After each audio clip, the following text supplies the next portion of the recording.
What if I told you that the strongest medicine isn't always found in hospitals, but in the sacrifice of a father who had already lost everything, except hope?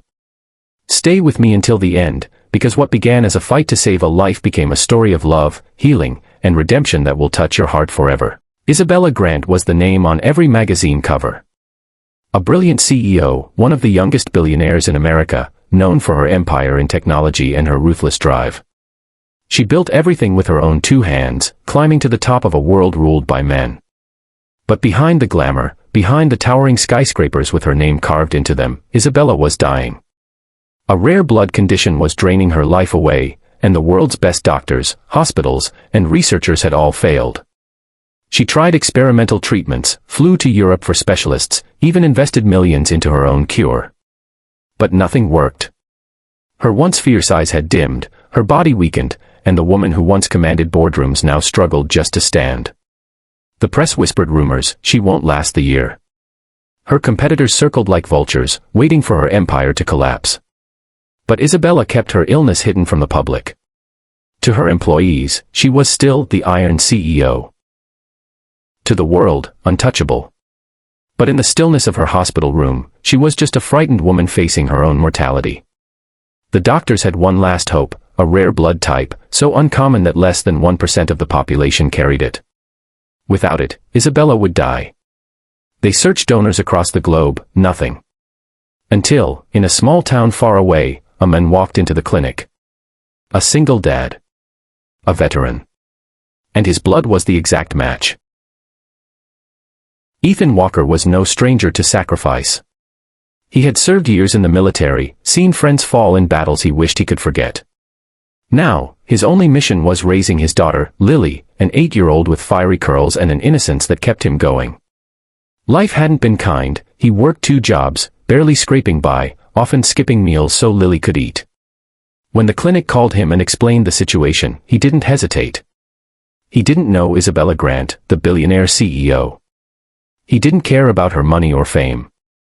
All he knew was that a life was hanging by a thread, and he had what could save her. So he signed the papers and gave his blood. When Isabella first woke after the transfusion, her body responded almost miraculously. For the first time in months, strength returned to her. The doctors were stunned. She had been minutes from death, and now, she was sitting up, breathing with power. She wanted to meet the men whose blood had saved her. And when she did, everything changed. Isabella expected another ambitious businessman, someone who'd see her as a ticket to fortune. Instead, she met Ethan, a quiet, humble man in a worn-out jacket, holding his daughter's hand. He didn't bow, didn't flatter, didn't care that she was one of the richest women alive. He just nodded and said, "Glad it helped." Lily, innocent and bold, ran up to Isabella's hospital bed and asked, "Are you gonna be okay now? Daddy says helping people is what heroes do."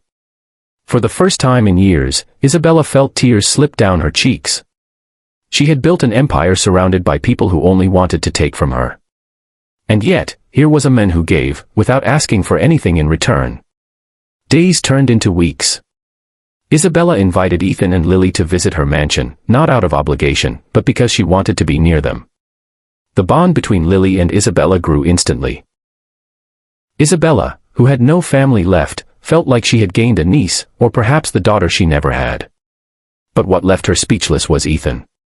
His quiet strength, his sense of honor, his devotion to Lily. He didn't need her wealth, he had something she had been searching for her whole life, love that was real, simple, and unconditional. When the world found out about the transfusion, everyone called Ethan a hero. But to Isabella, he was more than that, he was the man who gave her back her life and showed her what it meant to truly live. Months later, as Isabella stood strong again, she made a bold announcement. She was stepping away from the cold empire she had built, choosing instead to invest in causes that saved lives, veterans, single parents, struggling families. And by her side stood Ethan and Lily. The woman who once had everything but love had finally found it, not in wealth, not in power, but in the humble heart of a single dad who gave his blood to save her soul.